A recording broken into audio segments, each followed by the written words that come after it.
Qozan yıldagыча туристлар үшін яңа ел бәйрәмнәрендә иң популяр шәһәрләрнең берсе булып кала. 160 меңнән артык кунакның килүе көтелә. Бүгенгә кунакханәләр 85%-ка тулы инде.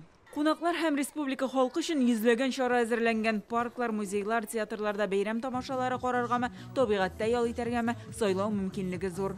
Трендом этого года становится отдых на природе. Быел шәһәрдән читкә китеп актив ял итү юнәлеше аеруча популяр. Татарстанда яңа ел каникулларына бару өчен шундый 43 объект глэмпинглар бар. Тау курортларына да юл тотарга була. Алар Югарыслан, Кукмара, Әлмәт һәм Ярчаллы шәһәрләре янында. Арчада Кыш бабай белән Кар кызы резиденциясе 25 гыйнварга кадәр ачык булачак.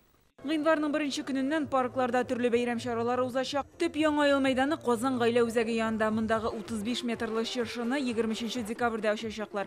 Матур бизәлеш бәйрәм концертыннан кала сәүдә рәтләре эшләячәк. Ширеккүлдә төп мәйданнарның берсе булып санала. Яңа ел төнендә монда ил президенты һәм республика рәисенең котлавын тыңлап булачак. Иҗат коллективлары чыгыш ясаячак. Аңа кадәр көннәр суытып, шугалакны ачып булыр дип өметләнәләр. У нас будет показание перемещаться такой красивый дракон. Казан буйлап аждаһа йөрәчәк, аны тотучыны приз көтә. Ул башкала урамнарына 2 гыйнвардан чыга. 5-сенә кадәр җәмәгать урыннарында күреп булачак. Бүләк алу шартлары турында мэрия порталында, социаль сетьләрдә хәбәр итәбез. Красивый, интересный, ну и хорошее настроение вам всем обеспечено. Республиканың төп чыршы бәйрәме 25 декабрьдә киләсе дүшәмбедә узачак.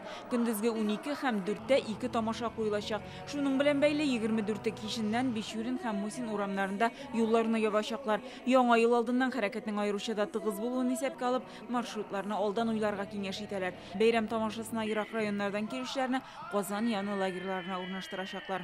17 меңнән артык бала була. Ул барысы 45 районнардан киләләр. Аларның 9 меңнән артык бала СВО махсус специальная военная операция участникларының балалары булар.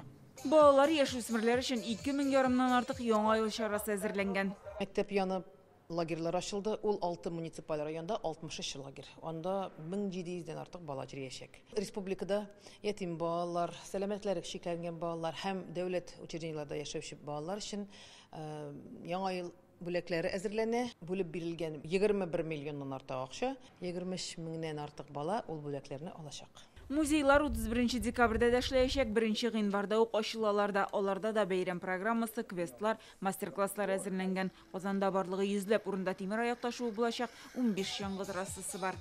Гөлнар Сайфетдинова, Рамзил Гарипов, Яңа Гасыр каналы.